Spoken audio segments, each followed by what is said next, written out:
Number 10. Watch party. Marriage.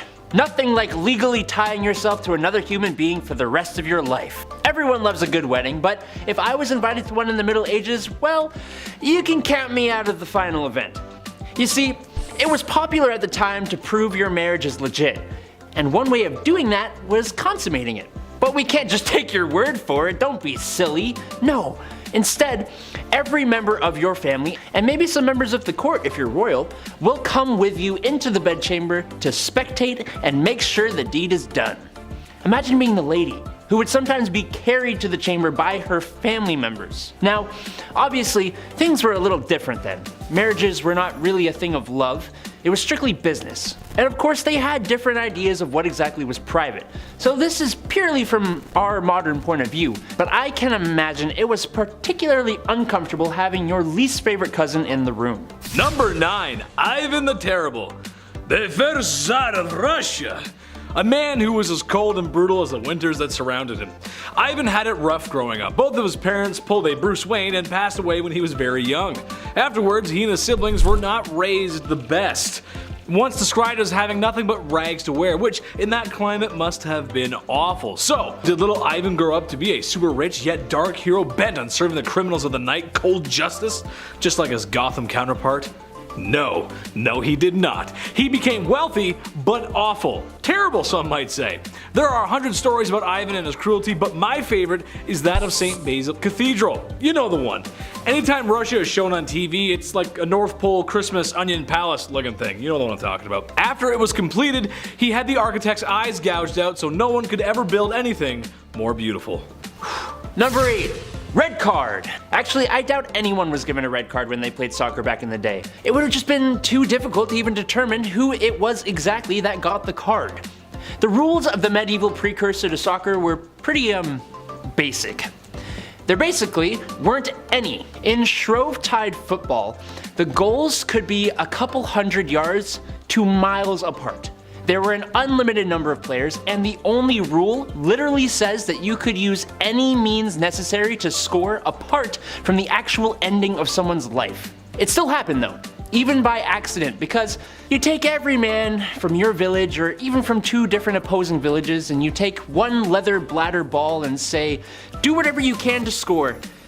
People are gonna get punched, kicked, stomped on, trampled, bruised, bloodied, and de-lifed. This mob football was hated by lords and kings.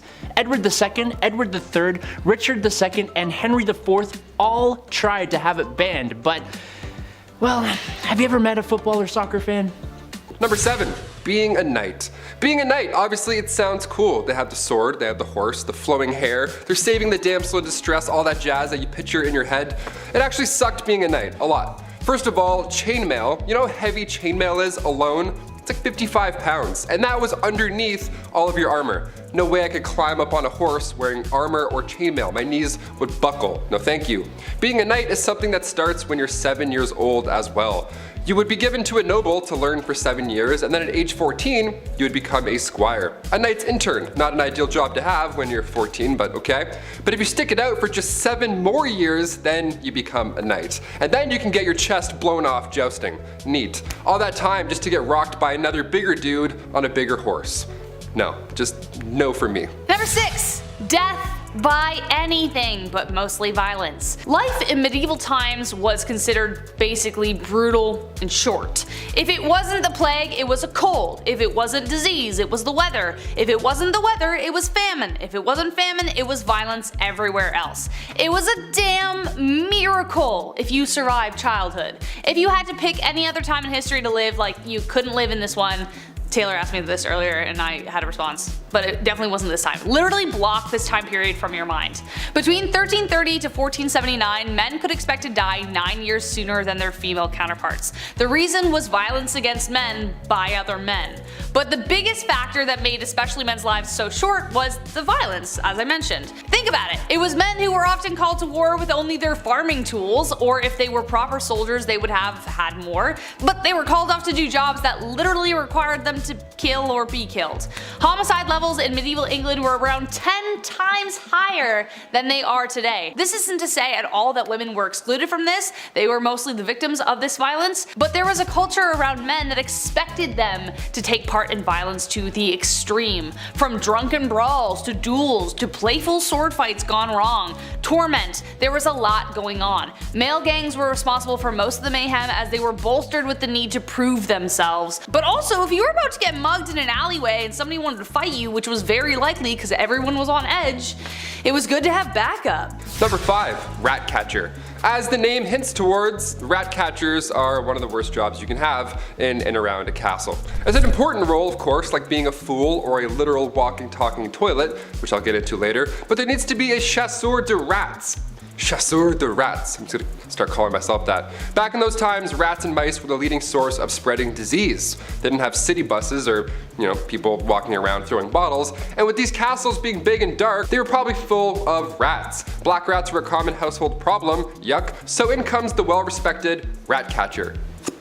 These guys would sometimes try and use spells to get rid of rats. Wouldn't work really too well, but more often than not, that didn't work, so poison powders were the main trick of the trade. The most famous you probably heard of is the Pied Piper. He visited Germany, he arrived in this small town, and rumor has it this guy used a flute to drive all the rats just into the river. He does a musical performance and then exterminates all of your pests. If anything, he should be getting a bonus. But rather, the town insists they weren't even gonna pay him, so he used his flute to make everybody just go away and leave the town forever. What an OG. He's like, you don't wanna pay me? No sweat. Number 4, the Crusades. Just imagine this. Thick, heavy metal armor reflecting the heat from the sun back against you as you chug along the desert. Despite being in the Holy Land, this certainly sounds like hell. As I mentioned earlier, men were expected to go to war when called, even if they had no training or skill and maybe knew how to use a toothpick but had no idea what a sword was. For many, it was a death sentence, and the first Crusades were particularly brutal because you weren't only being called to war because of, honor, but you were being called to war because it was a religious thing.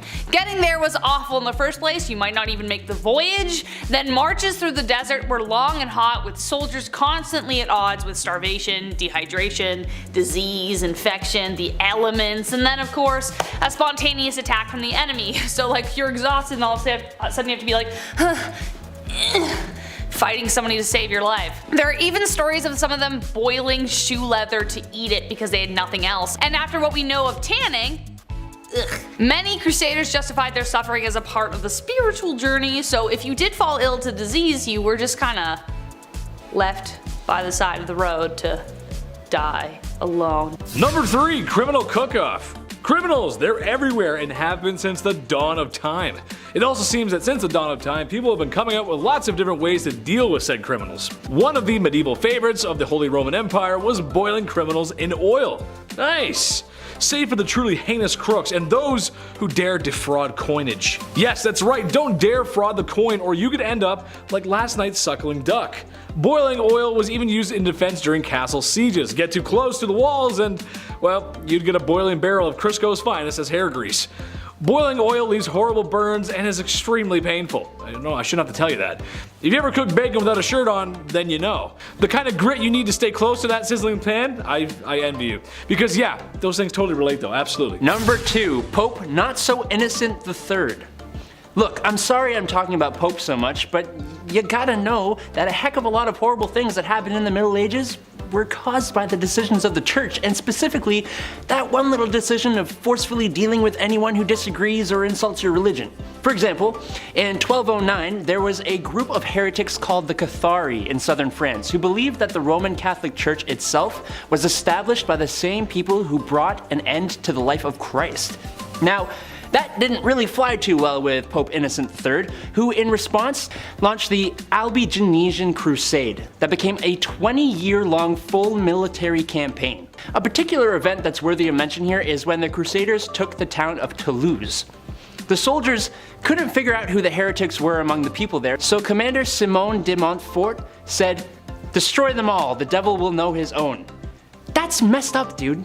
Number 1, something going around. Another warfare related one here, but this one is just awful. I'll make this one brief. Basically, you got a castle that needs entering, or a palace that needs a good siege. You get your catapults ready, you load them up with the secret sauce. And by that I mean these bad boys were loaded with the latest commoners who had succumbed to the bubonic plague. Yes, they were launching plague bodies over walls in hopes that it would make the enemy sick. And sometimes they would even fling some poop over there. Oof.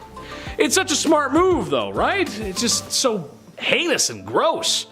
When it was all said and done, I bet there was no hand washing to be found. Disgusting. Number 10. Gucci to the socks. Mansa Musa may be the richest human to have ever walked planet Earth. The 9th emperor of the Mali Empire made his massive fortune by exploiting his country's salt and gold production. It is estimated his wealth today would be worth $400 billion US. That is a lot of money. That is a lot of shkarol. It is, however, difficult to place an exact number on his wealth, as this was a very long time ago, and it is difficult to separate his wealth from the actual monarch itself. However, in his travels, in hopes of securing new trade deals, he wanted to show off his good faith and wealth. When he arrived in Mecca, it was time for a shopping spree, where the wealthy king spent so much gold it actually ruined the economy. Yeah, it ruined the economy of Mecca. Honestly, that's just a big Bruce Wayne play right there. Imagine spending so much money, you single-handedly raised the inflation rate in a major city. And also a few others. That wasn't the only place he did it, surprisingly. He also bragged at one point that gold grows like plants where he's from. Where I'm from, it's super cold and there's lots of snow. We aren't selling snow yet, right? Number 9. Bad Vlad. Vlad the Impaler is Vlad the Impaler. Okay, sure, he wasn't the wealthiest king ever and his empire wasn't that big. But listen, I called the chief last night and he said he ain't it. Vlad was best known for his creative punishments, to say the least. Vlad was just the kind of guy who took some folks he didn't like and, impaled them with large wooden or steel stakes. Vlad, he did not discriminate either. While a lot of poor people did end up with the worst suppository ever, he also ended up unaliving some wealthier folk too. This one time at band camp, Vlad had 2 guys come visit, and when he asked them to remove their hats, as was custom in Vlad's kingdom, they refused, which in hindsight was a really bad idea, because then Vlad had their hats nailed to their heads, so that they may never remove them again. What were poor people going to do? Try and overthrow the guy who left their family members on pikes as some really weird art installation? Truth be told, I've heard too much about this guy for me to even come close to his kingdom. I'm good over here. I don't need to be anywhere near him. You stay over there, I'll be over here, it's all good. Number 8. Return of the Mac. Okay, so you guys know Rome, right?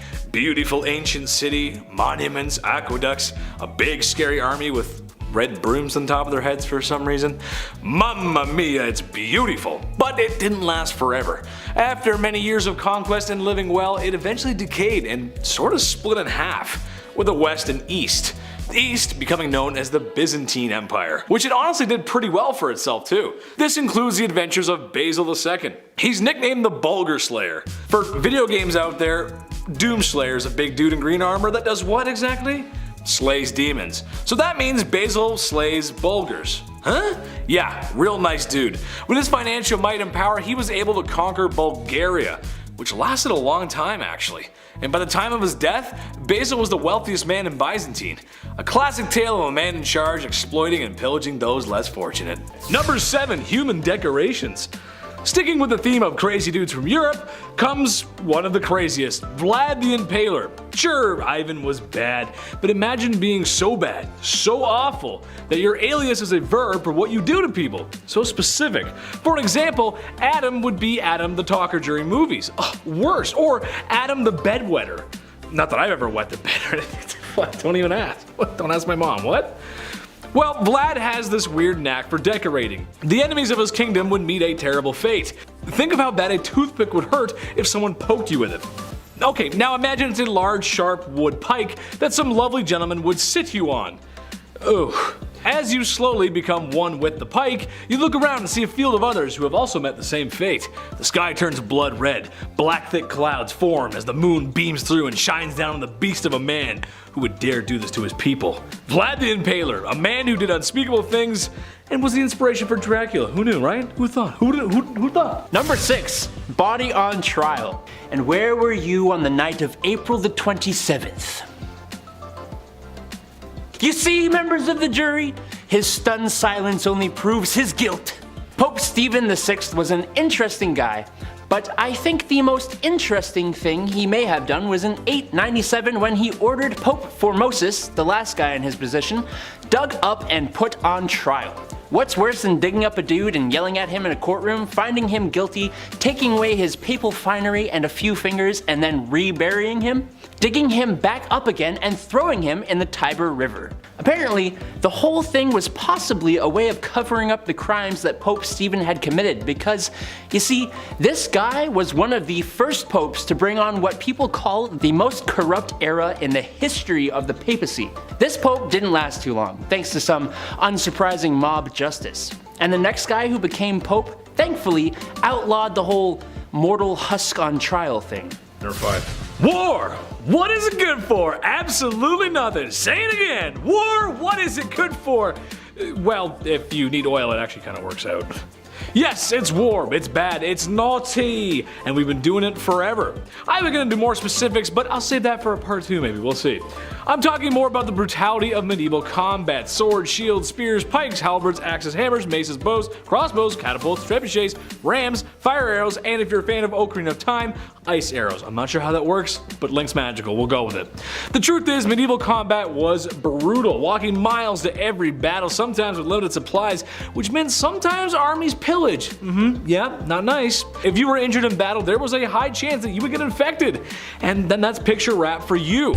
It's a time of knights and glory, but also a time of great war and loss. All a guy can hope for is that whatever knight is gonna cut me up like a sushi roll, well, at least I'd hope he had the decency to disinfect his weapons with their favorite brand of disinfectant. Come on, let's be serious here. Number 4.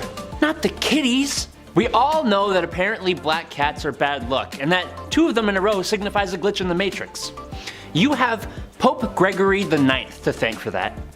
In 1232, Greg wrote Vox in Rama, which supposedly exposed the rituals of a cult of witches that lived in northern Germany. Among some of the things they summoned, including the big red with horns himself, was a black cat that appeared to be kissed and adored by the worshippers.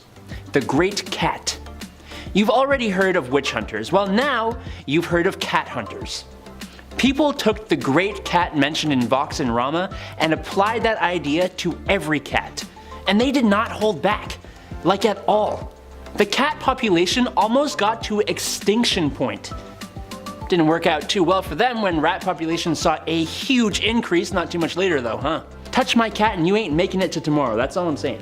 Number 3, dyslexia for cure found. I don't know about you guys, but sometimes reading can be really hard. You've seen my blooper reel. I mean, I went to school, I got my grade 10, and that's really cool. Maybe soon I'll be able to go to college and get my PFD. But I wasn't a big fan of school, I just like to hang out with my friends. But then again, I did have the opportunity to attend school. The same cannot be said for poor peasants in the medieval age. Some wealthy kings would go as far as to ban the serfs from learning to read. Wouldn't want your population to be too smart, they might overthrow you after all. And sorry ladies, that means you aren't going either. Schools were boys clubs, no girls allowed. The richest of families could have their son sent off to be a squire and eventually enter knightship for their royal throne. But this was for the very rich. I can't help but think that I would look good in all that metal armor though. Give me a sword, a shield, noble steed.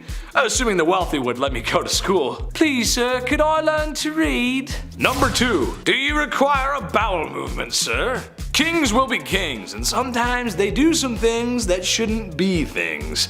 Meet the royal groom of the stool, a man who must follow the king around with a ye olde porta potty, or really just a bowl, where he would be ready to assist the royal in a release of his bowels.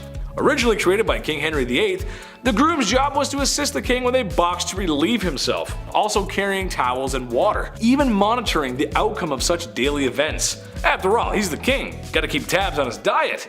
It's also rumored that the kings may have even required assistance in hygiene after the fact. Which, I mean, come on, I know we all need help sometimes, but that's a tad much.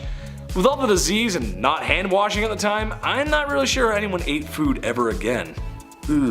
Number 1. Dead-end job. Wiping a royal bum is tough, but cleaving a man's head from his body kinda sucks too. The rich uphold the law, and that means when it's time for the death penalty, somebody's gotta do it. Somebody with less money and somebody who might not have a choice, as professional unalivers at the time often were handed down the blood-soaked acts of their kin. On one hand, you have law and order that is respected.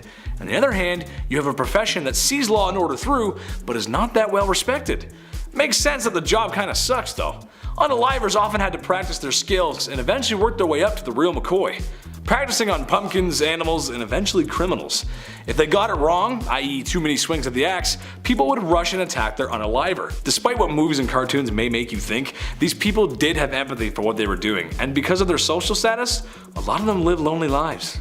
Number 10. Universities. Okay, owing a lot of school debt myself, I know a little thing or two about the educational institution. But when did they start? And where? And why? Universities have been around for like the last 13,000 years. Apparently, with the newest uncovered Göbekli Tepe being flirted with possibly being the first university or educational hotspot in the world. But uni with like school colors and teams and stuff, that's straight middle high ages right there. University of Oxford was created in 1096. That's the classic riddle, isn't it? Which is older, the Aztecs or Oxford? Ever heard that one before? Yeah, these things are like old. A university for law and medicine was created in the year of 1088, the University of Bologna in Italy. Yeah, it became a thing when an organized group of students under the Latin motto of, quote, nourishing mother of the studies was created. Pretty academic if you ask me. University of Cambridge, 1209. Like, this is like almost 1,000 years ago, y'all. At least some of the Middle Ages had some good traditions, along with like how to sever heads for court and stuff like that. I wonder if someone still owes school debt from like 1208, you know? 5 shillings a month kind of deal. Number 9. Hastings. Medieval times wouldn't really be the medieval times without a couple of hundreds of swords clinking and clanking against a couple of other hundreds of swords clinking and clanking. Well, thousands actually. Hand-to-hand combat was a crucial part of business back in the day. New treaty signed, new land discovered, usually started and ended with a battle. The Battle of Hastings. One of the most important battles of the Middle Ages. Norman-French army of William, the Duke of Normandy, and the English army under the Anglo-Saxon king Harold Godwinson. The childless King Edward the Confessor in 1066 set up a succession struggle between families and the throne. Harold was crowned king after Edward's death, but faced invasion by William and the Norwegian King Harold III of Norway. The battle lasted from dusk till dawn, and William was crowned as king on Christmas Day 1066. Continued rebellions and resistance to William's continued, but Hastings marked the start of this ancient British rule and cemented their place amongst Europe as the leading power in both army, academia, and religion. Basically, a really key time where everyone was fighting, Game of Thrones style for Europe. Like all of Europe. Lots of swords and heads type stuff. Number 8. Taxes. Hey, tax season's coming up. Make sure you have everything nice and neatly organized. I know I don't. But why do we have to do them, you know? Where does this "you owe me this" come from? The Domesday Book, or the Doomsday Book, was a book created under William I, also known as William the Conqueror. The same name victor in the battle we just talked about. So medieval to name yourself the victor, isn't it? It is I, Kyle, the winner. Yeah, this guy basically drew up a book to document people's money so that he could tax them. Oh yeah, this was the first time surveyors kind of went town to town and recorded how much money you would owe for just doing you. Men would just show up at your house asking how much you made and document your spending habits. 5 shillings on groceries, huh, Mildred? Right, and just another 5 for the phone plan. Tax season's coming up. Talk about a bunch of crooks, huh? Owing someone money for just living on their land, trying to make an honest living? How dare they? Thank God that didn't catch on. Speaking of, I gotta phone H&R Block. Number 7.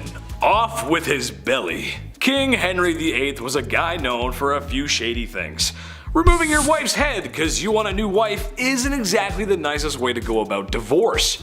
I could think of some nasty other stuff too. I know what the I'm saying. I think what was rather more interesting, however, was the king's diet and the quality of life divide between royalty and peasants, especially compared to the average person at the time. Sure, he was the king, but the list of foods and menus that were available to him were crazy, even by today's standards, almost rivaling the wealthy of today. His banquets would often include pork, chicken, fish, goose, beef, fruit, bread, and desserts galore. Extravagant desserts with beautiful designs. And of course, you gotta have some wine to wash that all down with, which, funny enough, might have made them healthier to drink wine since water purification at the time wasn't so great. It is said he was consuming way more than the average person's calorie intake. Also, not to mention his food was fresh, or as fresh as it could be for the time. And if it wasn't, it was seasoned and preserved with very expensive spices from the far reaches of the globe. Spices that no normal person can get their hands on. The average person may not have been starving, but the quality of food and lack of fresh proteins show you what the almighty gold coin can do. Could someone please pass me the turkey? Number 6. The Cowardly Lion. Richard I was the King of England for a decent amount of time, but didn't spend a lot of time of it in England. He spent most of his time raising taxes so he could fund his international warmongering.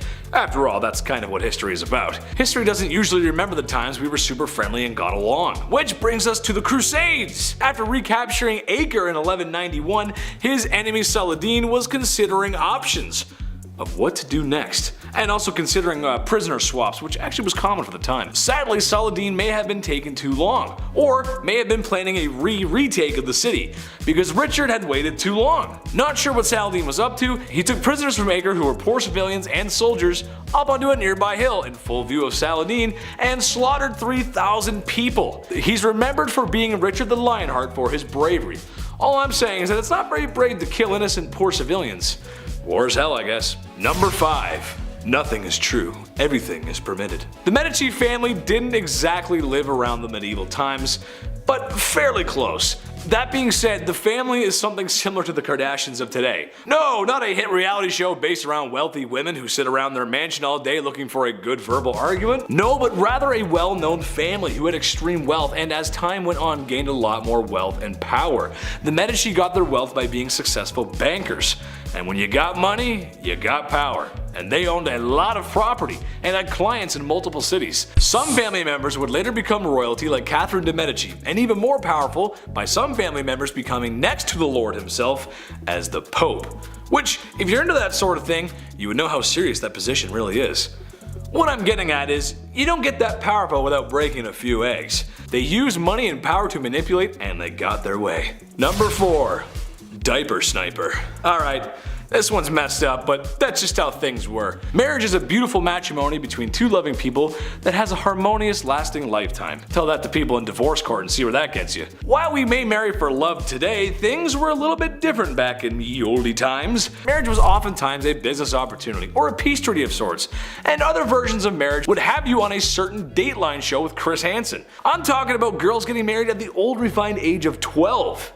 Yuck. It's just how it was. At the time, that was considered the age of maturity, but I mean, if you only live until you're 35, it kinda makes sense, I guess. While most of these cases are from poor people, at the end of the day, they were women and simply. Number 2. Jesters. In the 12th century, the title of fool began, aka the jester was born. A paid career of mockery, smut, laughter, and tricks. A true triple threat. Most of the time, after years of service, these jesters were rewarded with land as payment for their loyal service. A famous fool named Roland Le Petour was given 30 acres of land by King Henry II when he retired after his foolery, under one condition, that every Christmas Day, Roland would return to the royal court to leap, whistle, and fart. Yeah.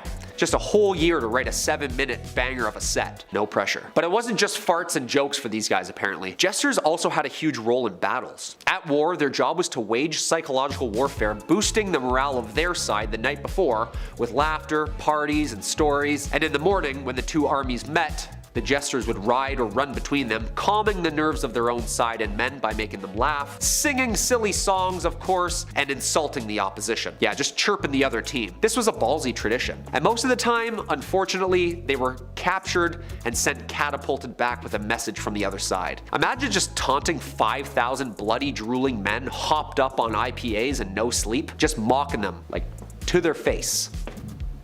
No thanks. Number 1. Sports. Yeah, back then it wasn't a friendly game of handshakes and sportsmanship and stuff. More like no rules kind of sports. Like no rules soccer, aka mob soccer. Yeah, I'm not talking about the mafia mob, I'm talking about a mob as an unruly amount of people running amongst each other in havoc. Yeah, town versus town. An unlimited amount of players. There was only 2 rules of this game. Get the inflated pig's bladder over the opposing team's line on the other side of town, and no murdering. Yeah, no murdering. Okay? So this is rugby. This sounds a lot like medieval rugby, doesn't it? This game was played competitively and eventually outlawed even at Oxford University in 1555. Secret fraternities and training areas were all agreed on by each organization. The game got so competitive, bloody and out of hand, it was eventually banned at tons of different times in England. Quote, "There is great noise in the city caused by hustling over large balls, from which many evils may arise, which God forbids. We command and forbid, on behalf of the king, on pain of imprisonment, such a game to be used in the city in the future." Damn. Like band, huh? Thankfully, the game of football has calmed down over the years. Yeah, right. Just go to a Manchester vs. Liverpool game. Number 10, mudlarks. Victorian London. Around the 1840s, it was a bit of a mess. Yeah, a lot of sore throats, that's for sure. Everybody was sick all the time, and the jobs that were available certainly did not help the cause. The jobs that were available had you catching rats and crawling into sewers. One of the worst jobs to have was that of a mudlark. As their name hints towards, a mudlark involved getting in deep in the muck that builds up alongside the Thames River. This one was reserved for younger folks, obviously, because it was like working in quicksand. If you were older, you would just get trapped. It was pretty sad. It was also exhausting, not to mention the chances of being washed away by the river were pretty high. All for the slim chance of finding a pocket watch, driftwood, rags, anything really worth your troubles. Number 9, chimney sweep. I remember when I was younger, I had to sweep the chimney in the house every now and then, whatever, and I loved it. You know, I thought I was the father of the house for a bit, getting in the chimney, getting all dirty and stuff, doing this, my hands on my waist. I don't know, that's what a man was when I was younger. That little broom too, I loved that little broom. I remember when I would do this, my grandmother, who is very English, she would be shook. She would watch the entire time. She would be taken back into time. Because this was a terrible job to have in Victorian London. it was not the same at all. Chimney sweeps were famously young. I can't say anything else there in regards, but yeah, they were wee lads, to say the least. History is horrible. 1840 was a good year, all things considered, because a law was passed that then made it illegal for anyone under the age of 21 to climb in and then clean a chimney. Thank God. I'm glad that stopped. I was 18 cleaning my chimney. I had no idea I could have used this great law. Been like, actually, mother, pull out a clause. Number 8, funeral mute. Funerals suck, man. I was a pallbearer like 3 times before the age of 21. My one arm is just strong as now, that's it. I can lift anything just with one arm. I thought being a pallbearer had a lot of pressure, right? Victorian London saw many funeral mutes. Oliver Twist, one of those lousy jobs in that tale, was that of a funeral mute. Funeral mutes were required to dress in all black with a sash while carrying a long cloth-covered stick, and your job would essentially be to stand and mourn silently at the door of the recently deceased home. Yeah, guy dies of a plague and you're like standing there like holding your breath, like great, this is the worst job ever. You would then lead the coffin to the graveyard, so a lot of responsibility. Yeah, don't trip or breathe. Number 6, court. Yeah, I'm not gonna lie, PETA would have an absolute field day with this next one. But again, it's like 1,000 years ago and people were not really sure what they were doing back then. Some things were innovative and great, and then there was like trying a rat before a court of law for eating food. Yeah. It's 1386 in the Norman city of Falaise, and ruthless and a rowdy crowd gathered to witness the execution of the city's most infamous convicted murderer. Spectators dressed in their best, and the prisoner was even given a last suit and a last meal for the occasion. I hereby sentence Mr. Wigglesworth to beheading. Gasps everywhere. Yeah, a pig. Yeah, they tried a pig and sentenced it to a beheading. Also, isn't that just called breakfast? For more than like 300 years all throughout Europe, strange lawsuits tried pigs, dogs, foxes, birds, even grasshoppers and slugs for crimes. Basically anything against people, property, and God himself. It started with creatures who had maimed or killed humans of importance, then animals that stole and ate crops, then like the snail made me do it type stuff. Yeah. Prosecution after prosecution. This stuff's weird, right? Your Honor, a small recess, please. Okay, basically what we're gonna tell them is Number 5, the Great Charter. Ah yes, time for some peace. Well, kinda. A peace treaty, the initial document containing specific grievances under King John's rule. The year is 1215. Since these animals can't follow the rules, maybe we need to jot up some rules to follow ourselves. A document setting out the laws and limitations for the common man to King John himself. A legal system written down so that there are clear do's and don'ts to follow, like no free man shall be seized, imprisoned, dispossessed, outlawed, exiled, or ruined in any way, nor in any way proceeded against except by the lawful judgment of his peers, and the law of the land. Write all that down. Please write it down. Laws were important, and sometimes people needed to face the music. After John's death, the government of his son, Henry III, revised the document in 1216, dumbing it down in a little less strict and churchy book of rules type way. Less hearsay and more evidence kind of laws. Of course, still in folio, so V's were U's and L's were also the number 1, so a little confusing sometimes to say the least. Number 4. Templars. The poor fellow soldiers of Christ and of the Temple of Solomon. I feel like you have to say that with a deep voice or it sounds weird. The Knights Templar, aka the Order of Solomon's Temple, or simply the Templars. Basically a Catholic military order group of one of the most wealthiest military groups in all of history. No pressure. Founded in 1119, based out of the Temple Mount in Jerusalem, a couple hundred years of this Navy SEALs type organization. Endorsed and encouraged under the Roman Catholic Church of Pope Innocent II. What a name. The Templars, an extremely trained super soldier outfit with the distinctive white mantles with the red cross. They were like the most skilled fighting units out of the entire Crusades wars. What people don't know is about 90% of the organization was behind closed doors, ranging a network of financial techniques, manipulations, and treaties for the next thousands of years. Yeah, everybody focuses on the fighting part, but the chess game being played economically at the same time behind closed doors was much more terrifying. Basically, the world's first corporation with a security team. Number 3. Holiday cards. Today, these Hallmark holiday cards, they go way too hard. And they also have a card for everyone and everything, you name it. Birthdays, weddings, stepdad's name day, you're like, what? That's so specific. Like, they have everything covered. But back in the 1800s, these holiday cards, they were brand new. Nobody knew what to write or say, so they would just end up sending these artistic, sentimental scenes. It would be like a frog in a top hat riding a bike. No caption, just that. You'd be like, hey, Merry Christmas, I guess. It'd be like a carrot with a face. It'd be a haunting image, really, to receive from a loved one on Christmas, but it's the thought that counts, I guess. This holiday season, just give your parents a card with this on it, and then see what they do. Don't even write anything, just stare at them in the corner, all Victorian-like, and be like, Mother, Father, Merry Fortnight Christmas. I don't know what they would say. Number 2, lots of arsenic. We of course have to mention a big problem in the 1800s. Arsenic, everywhere, all at once, okay? Skin lotion, tons of cosmetics, it was a nightmare. Even if you didn't use any facial cream or anything, it was everywhere else. It was in wallpaper, it was in dresses, it was in toys, medicine. My gosh, it really was horrible. It's a nightmare. And it's because arsenic was cheap at the time. It was during the Industrial Revolution. It was being unearthed more and more, and finally, come 1851, the Arsenic Act was passed, which fixed a lot of issues. Yeah, we regulated that one. Not soon enough, but we definitely got that one fast. Number 10, the Dancing Plague. It was a normal summer day in 1518 Strasbourg when all of a sudden patient zero began to twitch and move in a way that was so peculiar. No, this isn't the start of a medieval zombie movie, which actually sounds pretty cool. This was a plague like no other, the Dancing Plague. A dancing woman shortly began to gather a crowd, and more people seemed to strangely dance. More people joined in, and then it became the Dancing Plague, which lasted for days, strangely.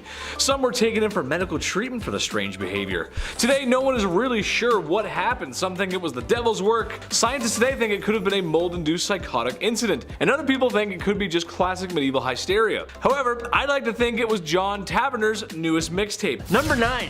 Rushed wedding. Not all marriages back in the medieval times were for political and strategic gain. Some of it was actually for love. And some of it was extremely spontaneous.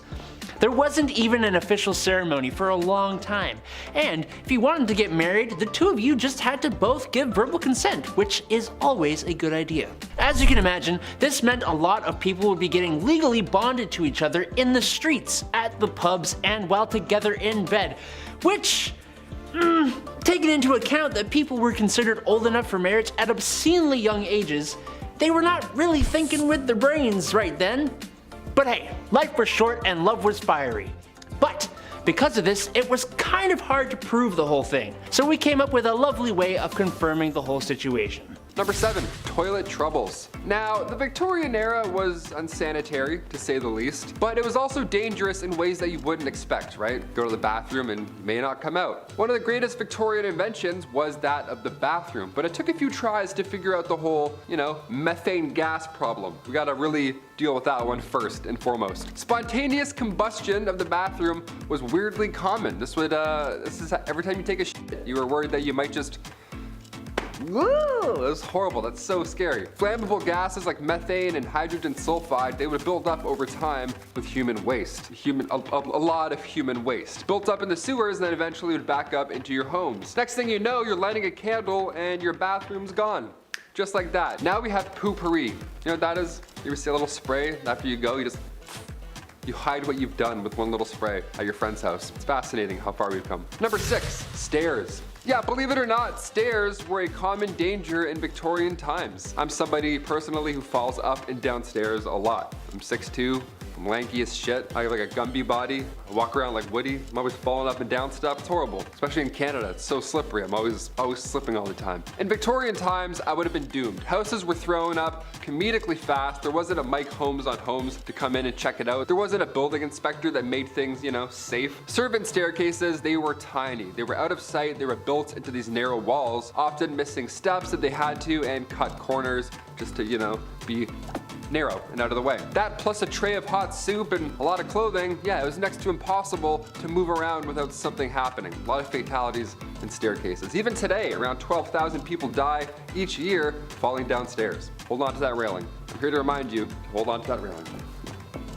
It's crazy. There's actually no stairs there. I just made that whole thing up. Hit that like button for magic. Number 4, bird hats. Look, I don't have much to say about this next one here because, well, alright, yeah. I love a good hat. I've worn a few hats here throughout my time on BumbleBee, some baseball caps, some beanies here and there, sure. I've never worn a dead bird on my hat though, and I don't think that I will. That's for certain. I might just leave that out. Taxidermy was a hot topic back in Victorian London. Folks would rock the dead beaver or bowler hat, any animal they would just prop up there, and it was considered fashion at the time, believe it or not. It was a dangerous trend though long term. Conservationists were saying that 67,000 species of birds were all at risk of extinction due to this crazy dead bird hat craze. Can you imagine just a stuffed seagull on my hat? I'm like, all right, number 5, here we go. It's crazy. Also, that's like a lot of weight, you know what I mean? A lot of weight on your head, just kind of, oh sorry, there's just a dead pigeon on my head, so my neck's kind of sore. What if the wings opened up and you kind of just like got some air? Maybe that's why they did it. Number 3, Feast of Fools. Before the church took the fun of going overboard out of pretty much everything, every January 1st in France, the whole social hierarchy got topsy-turvy with the Feast of Fools. No, this was not a festival promoting fool-related cannibalism. Instead, the highest respected religious officials swapped with the lowest, and serving maids became masters with a king of misrule being crowned. The event was meant to display the biblical phrase, God chose what is foolish in the world to shame the wise, which is a creative excuse for parades, comic performances, costumes, cross-dressing, song, and naturally, way too much drinking. But like I said, thanks to the rowdy merrymaking and obscenities, the church was forced to ban it. Sad. Number 2, funeral rites. Medieval times, people were dropping like flies, just how things went. So, when it was time to deliver folks to their final resting place, some traditions were in order. For those that couldn't shake the Black Plague, they were put into big holes with the rest of the poor devils who couldn't also. Loved ones were taken care of with, well, great care and respect, and others, well, they had modifications made to their graves. Like for instance, if you were suspected of being a vampire, well, you'd be buried with a giant boulder on top of you, just in case, you don't know. Maybe you decide to wake up and come back to town for a midnight snack. Gotta be careful. Some were buried without heads, the list goes on. All I can say is keep your garlic close, your wooden stakes, and just always wash your hands, especially when handling the recently deceased. You gotta get... Number 1, duke it out. Couples in medieval Germany had an interesting way of figuring out their differences. Rather than just arguing like any normal couple, they took it to the octagon. Honestly, yeah, let's bring it back.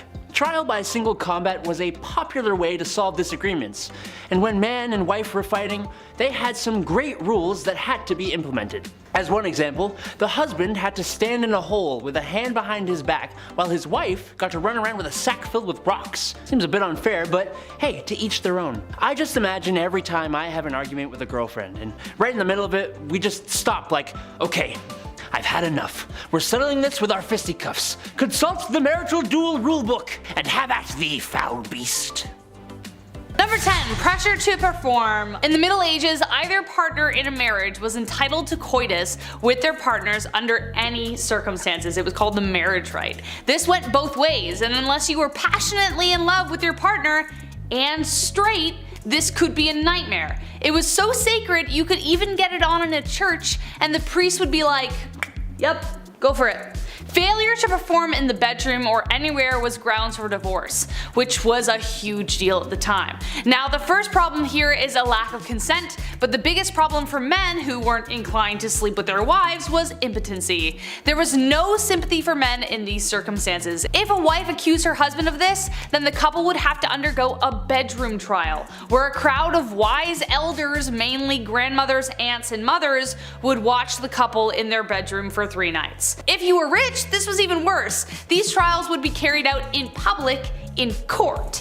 Yeah, that's right. The wife had to prove that the husband couldn't get it up in court. Now he could call on women of the night to prove his prowess, if he was so inclined, but if it was proven that he couldn't, then the couple would be divorced. But the bottom line, the main point of marriage was to have children, and if there weren't any, then this failure was placed heavily on the man.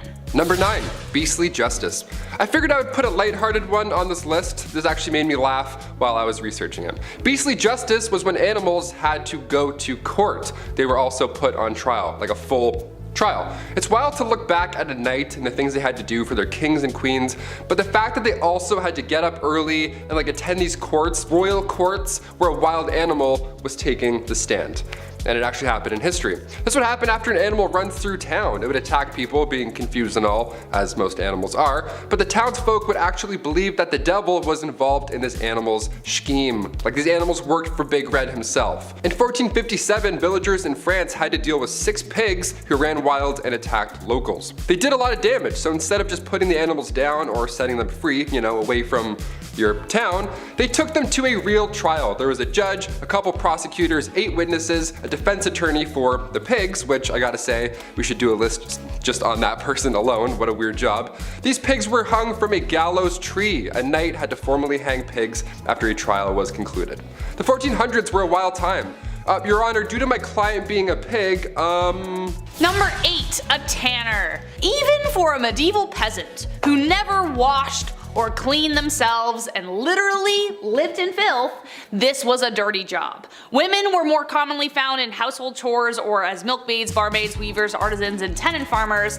This job may have fallen mostly to men, and it was a rough one, I'll tell you. Men would rather go to war than do this job. You had to get skins from a butcher, along with the grime that covered it, which was mostly manure and blood. Then you had to trim the skins and get rid of all the hair. To do this, they had to let the hair follicles rot by sprinkling it with urine or soak it in a wood, ash, and lime solution.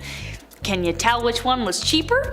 Then they'd scrape off the hair and any skin before washing it again in pigeon droppings or dog poo to remove the lime and make it softer and more flexible. Or the craftsman might use fermented barley or rye with stale beer or urine, again, as an additive. This could take up to 3 months. 3 months plus longer, as there was more rinsing and stretching until it could be used. Leather was a crucial resource, so though dirty, it was a really necessary job, but oh my god, no thank you. Number 7. Men's fashion. By far, one of the best ways to show that you are not one of the lowly plebeians back in medieval times would be your clothes. We've talked about how stripes were the pattern of the devil, but they had some weirder trends back in the Middle Ages. For example, long and pointy shoes were a very big sign of wealth, and the longer and pointier the shoe, the more gold pieces were lining your pocket. Men loved to show off their bodies back then too. But they didn't have BMWs back in the day, so one way a dude could compensate for himself was the aptly named codpiece, which was a pouch attached to the front of a man's pantaloons, perfectly shaped and padded to display their masculinity. It's like that one dad at the beach wearing the Speedo, except maybe a little less nightmare-inducing. Number 6. Hairless. Nobody wants to go bald, just ask Jada Smith. Medieval times had different thoughts about this, however. Not only was a receding hairline normal, but that was the thing for ladies at the time. You might be thinking it's all about the waist, the legs, or the booty. Well, not back then. So if the forehead is all the rage, focus on it, right? Makes sense. How is this done? Well, you can start by plucking those lashes, don't need those. Then pluck the eyebrows, ain't gonna need those either. And just start reeling back that hairline. Oh, perfect, now you're ready for a night on the town. The history of women's fashion and traditions is a story of pain, beauty, and some really weird choices. Number 5, Animal Court. Oh, did you think the courtroom was a place only for members of the human species? Au contraire. In fact, all kinds of members of the animal kingdom, from insects to dolphins, would stand trial if they were believed to be guilty of crimes. Some animals were executed, some received strongly worded letters, and some were even proven not guilty. A rooster was once given the verdict of guilty for laying eggs. Truly the most unnatural of crimes. Pigs were usually the ones who got the most amount of court time, with one account even having a pig dressed in a waistcoat, gloves, pants, and a human mask to meet his end. I wonder if these animals were judged by a jury of their peers. Number 3, groom of the stool. Nowadays, assistants grab your coffee for you, maybe they answer some phone calls, keep the business running while you're off doing your other business stuff. Assistants are vital. The groom of the stool was quite vital when it came to the king. Created by King Henry VIII, the role was to assist the king's bowel movements. Yeah, you had just a box with you that you carried at all times, little opening lid, smelled horrible, and you would literally follow the king until he needed to use you. Yeah, porta potties weren't a thing, and there's no way you're going to catch a king in the woods. In fact, you won't even catch a king wiping his own behind. That was also reserved for the groom of the stool. Lucky you. And this stool, you would have water, towels, a wash bowl, the whole setup, and you're probably thinking, Taylor, which poor soul had to be stuck with this role? What must you have done to deserve such a punishment? Well, this is the job you wanted, really. Only sons of noblemen could take on this role, and in doing so, they also gain access to every room, tons of nice clothes, any bedchamber furnishings, and of course, a high pay. Yeah. I would say this is the craziest job on this list, but it's really not. Number 2, the executioner. A man named Franz Schmidt meticulously chronicled his life as an executioner in detail. And well, as you can guess, it's not a fun one, but there was a lot of humanity behind it too. He had to start practicing on pumpkins at first, then graduate to live animals, and then humans. Who would choose a role like this? Well, though legally the role wasn't hereditary, it pretty much was by expectation and blood. The job was passed from eldest son to eldest son, with other sons being trained to fill vacancies. Daughters of executioners married sons of executioners, so the position would continue. As most people saw this as a pretty undesirable profession, it was difficult to keep anyone at their posts, so the job fell to the men who inherited the axe, as it were. So not legally, but it was. This cycle of executioners created something called executioner dynasties across Europe. The existence of these dynasties meant that men were trapped in this cycle of employment and had few other opportunities to work. It also meant you had a very lonely life, as people who associated with death weren't people anyone liked to hang around. And number 1, the gong farmer. The gong farmer, of course we had to end on this one, as it's definitely the most crappy of the list. Medieval washrooms are just horrible. They're not really a thing. They didn't have the sanitation techniques that we have today. Stuff would often pile up within the castle walls, and over time it would smell worse and worse. You can only imagine. The rat trapper would be around this area too, I'm assuming. So maybe they would see each other and fist bump and be like, hey, our jobs suck, nice, let's do it, get that bread. So these respected gong farmers, they would come in and take the bad stuff away from the castle. They were crap commuters, essentially. These cesspits were usually in the bottom of the castle, the lowest level, because you know how gravity and things work. These guys would go in and dig through years of yuck, piles of it, just moving all day long back and forth out of the castle. They too were paid well, really well obviously, but a lot of these gong farmers got sick. A good number of them just wouldn't come out of those pits. Pretty horrible, right? And on top of that, people didn't like talking to them. Their job wasn't cool like the guy who takes heads. Head and shoulders also didn't exist back then. They didn't smell the best. They were often just kind of and they cross the street. It was sad. It was all bad. Hashtag all bad.